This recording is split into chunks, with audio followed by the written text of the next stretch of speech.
yourself. Maupo na ang tudlo sa kalibutan. Muapil ka sa mga competition. Masa pa tong competition sa unang the biggest loser. Ang mga coach ato, atong mga tampo kayo, nga maluya namin nga murag di man kumamayat. May nga ng coach nga, believe in yourself, you can do it, you can do it.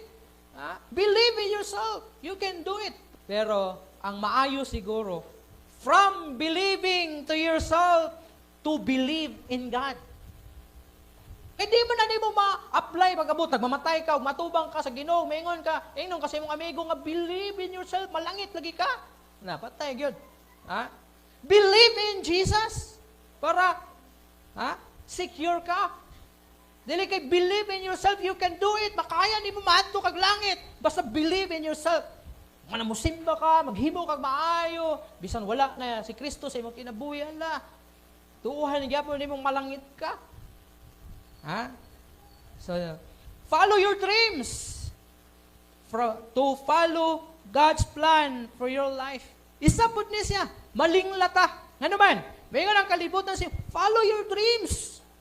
Sabi ninyo ang kalibutan, tanyagan kaniya o follow your dreams. Kay wala man siya pakialam kung unsay imuhang mabiyaan kung sundon nimo ang imuhang mga damgo. Kaya ang kalibutan manggo, generalize, may nga sa follow your dreams, bahalag, biyaan nimo si Ginoong Jesucristo. Follow your dreams, bahalag, di ka kaalagan sa Ginoo. Basta kay follow your dreams. Why not from following your dreams to follow God's plan for your life? Why not? Pwede man good na, good. Mas better kung imong i-follow ang plano sa Ginoo sa imong kinabuhi than to follow your dreams. Ang damgo, di ba na tinuod ng damgo? Mutuo mo na, nga tinuod ang damgo. Damgo diri og pa to, natagak ang ngipon, napupo. So, ito po, may dahil sa, naay mamatay, kay naibot ang ngipon, sumpaon, saan sumpa? Ikit-kit og kahoy, para di mamatay.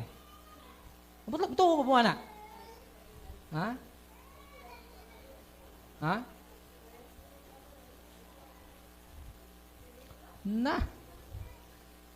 Ang kalibutan, follow your dreams. Bisan wala na ka, layo na ka sa Ginoo, basta follow your dreams. Pwede din na. Mas maayo siguro na ang imong dreams, imong itugyan sa Ginoo, then follow the plans of God for your life. Because mas maayo ang plano sa Ginoo sa imong kinabuhi kaysa imuhang plano.